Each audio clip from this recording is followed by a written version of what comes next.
Saya recording. Alamat rekaman.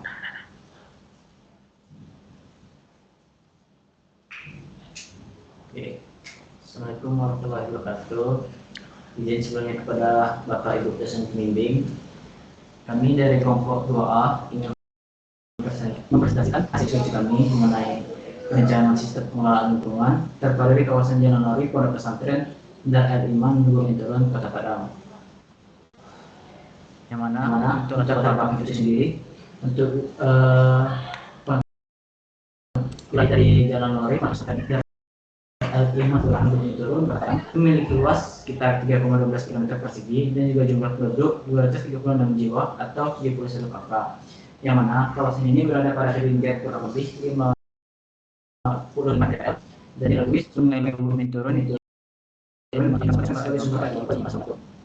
Untuk kualitas dari air sungai Gunung Turun itu sebagai sumber air baku pipa Sungai Latung dipengaruhi oleh kondisi lingkungan, terutama setelah pasca banjir yang menyebabkan peningkatan kekeruhan dan tes es akibat sedimentasi. Selain itu, masih ditemukan juga pembuangan air limbah domestik dan sungai serta pengelolaan sampah yang belum optimal, termasuk akumulasi sampah pasca banjir dan juga praktik pembakaran sampah terbuka yang berkontribusi termasuk karena masalahnya kami menunjukkan bahwa pengelolaan lingkungan kawasan tersebut belum dilakukan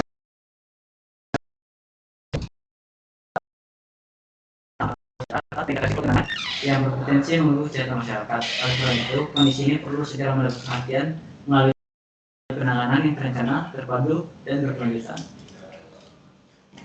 Kemudian untuk tujuan pekerjaan, yang pertama, yaitu kami merancang sistem penyediaan air minum yang efektif. Yang kedua, merencanakan sistem pembuangan air domestik. Ketiga, merencanakan sistem pemilihan sampah di sumber serta penyediaan kontainer sebagai sarana pengelolaan sampah. Yang keempat, menyusun rekomendasi teknis yang aplikatif dan sesuai regulasi dalam rangka pengendalian pencemaran udara di kawasan studi.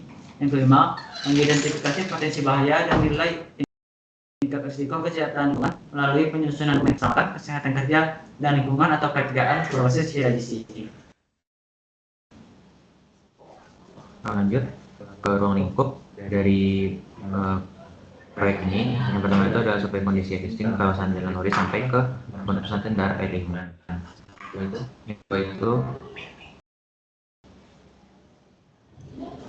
lanjut ke ruang lingkup pertama itu untuk mencapai kondisi kawasan Jalan Lori sampai ke Pondok Pesantren Dar Iman. Itu perencanaan sistem pengolahan air limbah domestik. Yang ketiga, perencanaan sistem pengolahan sampah di sumber dan penyediaan kontainer. Yang keempat, perencanaan lintas lingkungan. Ini dengan merencanakan sistem pengolahan sumber udara. Terakhir itu akan menyusun rekomendasi air berbasis prediksi.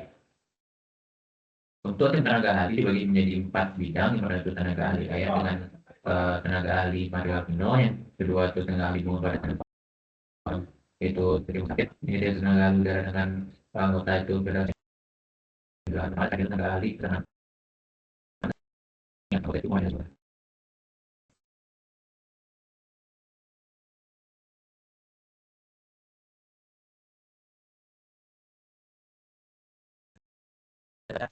Turun pada dari Betawi sampai ke Pondok Pesantren Dar Iman dengan batas yaitu Puskesmas Dingin, batas selatannya itu SMK PP Lumin Turun, batas timur itu Lumin Park, dan batas barat itu Majelis Zikir Al Hidayah.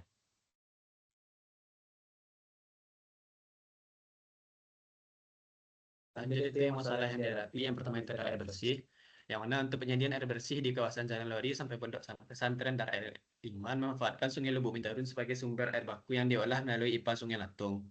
Yang mana hingga saat ini untuk pelayanan air bersih masih mampu untuk memenuhi kebutuhan masyarakat meskipun terjadinya banjir kemarin. Nah, pasca banjir, sungai masih mengandung endapan lumpur dan sedimen yang dapat meningkatkan kekeruhan dan TSS, terutama saat hujan intensitas tinggi. Lalu selain itu, aktivitas domestik di bantaran sungai juga berpotensi mempengaruhi kualitas air baku. Nah, keberlanjutan pelayanan air bersih ini bergantung pada pengendalian sedimen dan sistem sanitasi. Lalu untuk yang kedua itu ada permasalahan untuk air limbah. Itu pertama, sistem pengelolaan black water di kawasan belum terintegrasi. Sebagian grey water masih dibuang langsung ke sungai atau melalui saluran terbuka tanpa pengolahan. Akibat kedekatan pemukiman dengan badan air dan belum tersedianya sistem komunal. Nah, untuk grey water itu mengandung bahan organik, deterjen, minyak, serta nutrien yang dapat menurunkan kualitas perairan. Oleh karena itu, direncanakan pembangunan tangki septik komunal sebagai sistem pengelolaan limbah domestik untuk mengurangi potensi pencemaran lingkungan.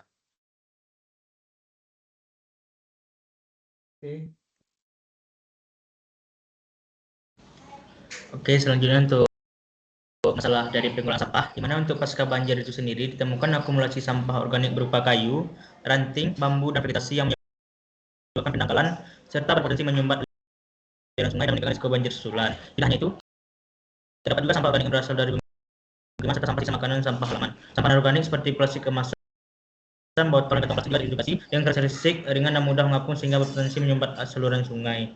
Selain itu, puing bangunan seperti beton, batu bata, seng, baja ringan masuk ke dalam badan sungai, mempersempit penampang aliran, meningkatkan turbulensi, serta berisiko menurunkan kualitas air dan membahayakan keselamatan masyarakat.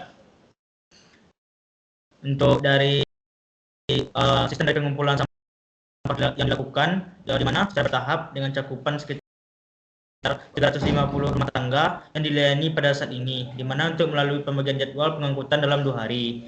Dalam praktiknya, setiap unit kendaraan dapat melakukan 1 hingga 2 kali perjalanan atau lokasi.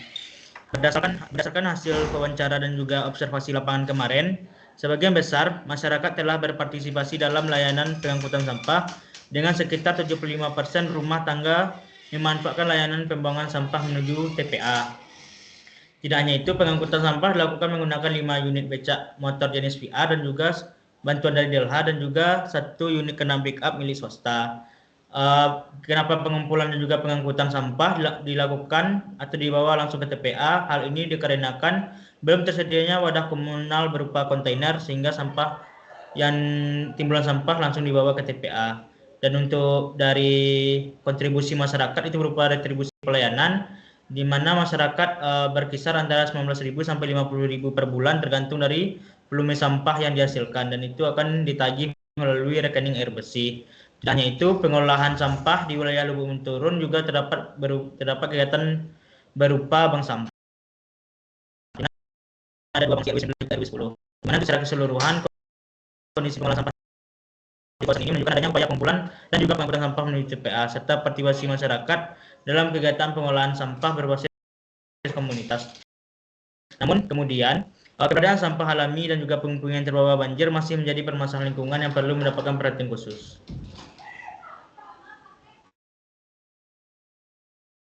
Oke, selanjutnya untuk masalah dari kualitas udara sendiri, di mana kami temukan di situ terdapat beberapa titik pembakaran sampah terbuka, yang mana itu dapat menurunkan kualitas lingkungan dan berpotensi menyebabkan gangguan pernapasan. Kondisi ini menunjukkan pengelolaan sampah di tingkat sumber masih belum optimal dan perlu perhatian. Kemudian untuk kawasan di daerah tersebut juga berada di dekat jalan utama dengan lalu lintas tinggi sehingga dapat mengalami kebisingan dan debu jalan yang menurunkan kenyamanan serta kualitas udara. Kondisi ini berpotensi mengusir masyarakat yang memerlukan penanganan yang berkelanjutan. Untuk aspek lingkungan, permasalahan di Lubuk Menturun ini terdapat dari pembuangan limbah domestik secara langsung ke sungai yang meningkatkan beban pencemar dan risiko penyakit berbasis air. Lalu kondisi pasca banjir yang menyisakan sedimen dan sampah sehingga menyebabkan kegenangan, bau, dan berkembangnya faktor penyakit. Praktik pembakaran sampah terbuka yang menimbulkan polusi udara berbahaya seperti PM2,5, CO, dioksin, dan pH yang berdampak pada gangguan pernapasan kardiovaskular hingga potensi kanker. Pengendalian dilakukan melalui penyediaan sarana sanitasi seperti tank ipal komunal, pembersihan sedimen rutin, perbaikan aliran drainase, pengelolaan sampah pembakaran, serta pengendalian genangan dan vektor. Seluruh kegiatan ini itu akan didukung oleh dokumen K3R berbasis redisi untuk mengidentifikasi bahaya, pengendalian risiko, dan pengendalian teknis secara administratif sekaligus menjadi pedoman pembangunan TPS 3R, ipal komunal, dan drainase yang aman dan berkelanjutan.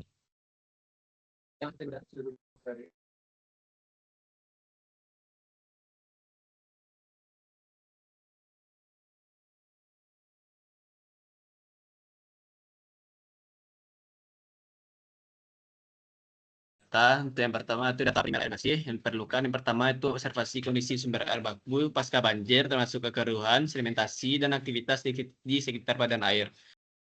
Yang kedua itu identifikasi pola pemanfaatan air oleh masyarakat. Yang ketiga itu dokumentasi kondisi sungai dan distribusi yang diamati di lapangan. Yang kedua itu data primer air limbah. Yang pertama itu identifikasi pola pembuangan Yang kedua itu observasi keberadaan dan kondisi tangki septik. Yang ketiga dokumentasi titik pembuangan limbah ke sungai dan wawancara masyarakat mengenai sistem sanitasi yang digunakan.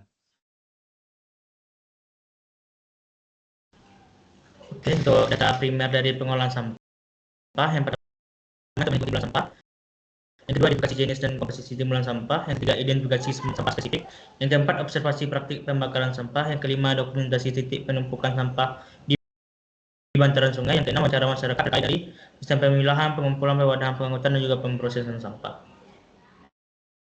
Selanjutnya untuk data primer dari Polisi Udara, yang pertama itu untuk observasi praktik pembakaran sampah terbuka, yang kedua yaitu identifikasi sumber emisi dari lalu kendaraan, dan yang ketiga itu dokumentasi kondisi asap dan debu jalan.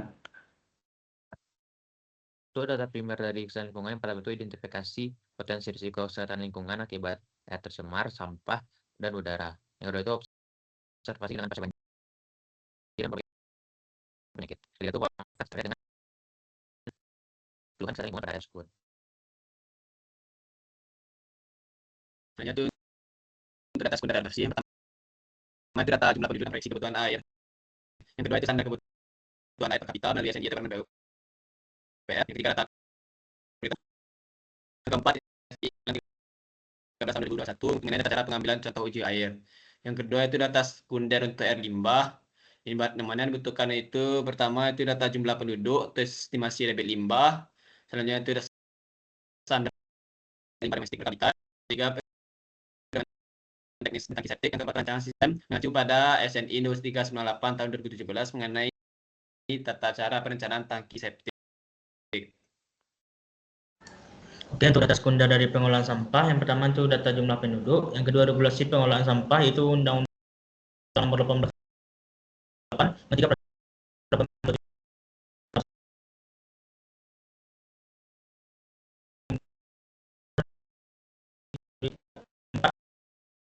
tahun 2025. Kemudian untuk data sekunder dari kualitas udara, yang pertama itu standar baku mutu udara ambien menurut PP nomor 22 tahun 2021, kemudian WHO Air Quality Guidelines, kemudian yang ketiga itu literatur terkait dampak pembakaran sampah terhadap kesehatan, dan yang keempat yaitu penentuan titik sampling menggunakan INROS. Lanjut untuk data sekunder di kesehatan lingkungan yang pertama itu data penyakit berbasis lingkungan dari literatur WHO, standar sanitasi lingkungan, dan terakhir itu pedoman penyusunan dokumen K3L berbasis iradisi. Dan itu pengambilan air mana parameter suhu, TDS, kekeruhan, warna, bau, dan pH. Mana untuk metode pengukuran itu mengacu kepada SNI, SNI untuk tiap parameternya.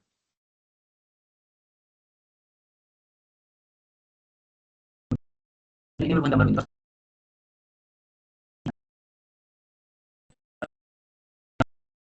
Tadi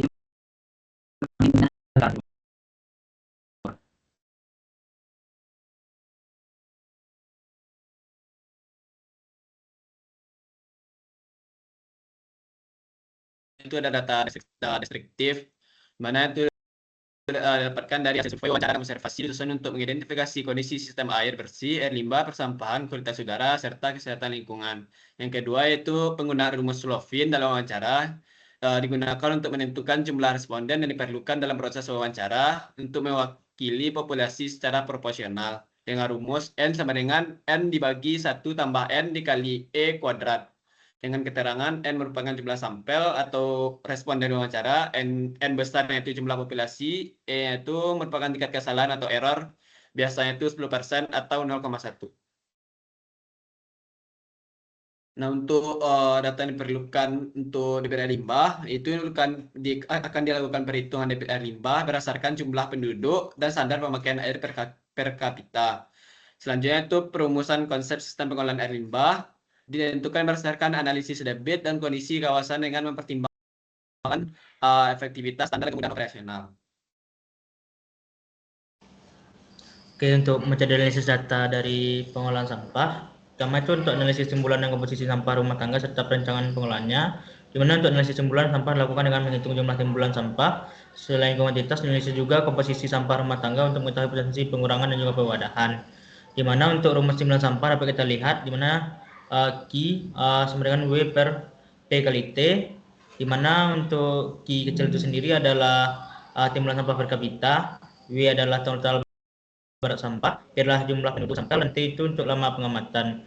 Sedangkan untuk mencari total timbulan sampah itu Q besar sama dengan Q kecil kali P, di mana untuk Q kecil adalah timbulan sampah per kapita dan juga dikali dengan penduduk. Untuk rumus dari komposisi sampah, di mana persen komposisi sama dengan WI per W total dikali 100%, di mana untuk WI adalah berat masing-masing jenis sampah dan juga W total adalah total berat sampah dikali dengan 100%. Selanjutnya untuk analisis penanganan sampah akibat bencana, itu analisis sampah akibat bencana dilakukan untuk mengidentifikasi jenis, sumber, serta potensi dampak lingkungan dari material yang terbawa banjir di kawasan studi.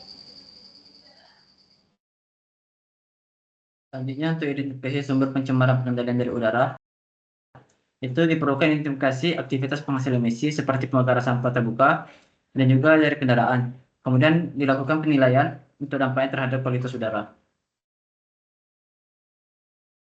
Lanjut untuk identifikasi risiko dari kesehatan lingkungan dan penyusunan K3L. Analisis risiko ini menjadi dasar penyusunan dokumen K3L untuk mengisi mitigasi operasional dan pembangunan melalui identifikasi risiko bahaya dan pengendalian risiko. Oke, untuk diagram alir dari pengerjaan kapsul itu sendiri itu pertama untuk mulai, selanjutnya itu untuk studi literatur hingga pengumpulan referensi, selanjutnya itu penentuan lokasi dan juga objek perencanaan, selanjutnya untuk observasi lapangan itu berupa pengumpulan data primer dan juga sekunder dari air bersih, air limbah, limpasan air hujan, sampah, kualitas udara dan juga kesehatan lingkungan. Selanjutnya untuk identifikasi dan verifikasi data lapangan, selanjutnya untuk analisis data per aspek itu air bersih, air limbah, pengolahan sampah, kualitas udara, juga analisis kesehatan lingkungan. Selanjutnya untuk perhitungan teknis dan juga evaluasi sistem. Selanjutnya untuk penyusunan alternatif perencanaan dan juga penentuan desain terpilih, dan juga terakhir adalah selesai. Ini merupakan tahapan dari kegiatan kapsul kami, itu dimulai dari observasi lapangan pada tahap awal, dilanjutkan dengan sempro dan juga seminar pendahuluan, seminar antara, seminar laporan akhir, dan juga nanti berupa pameran. Ini tuh untuk RAP per capstone ini, pertama tuh untuk biaya personil dengan total 960.000, dan untuk biaya non personilnya itu dengan total 2.081.200.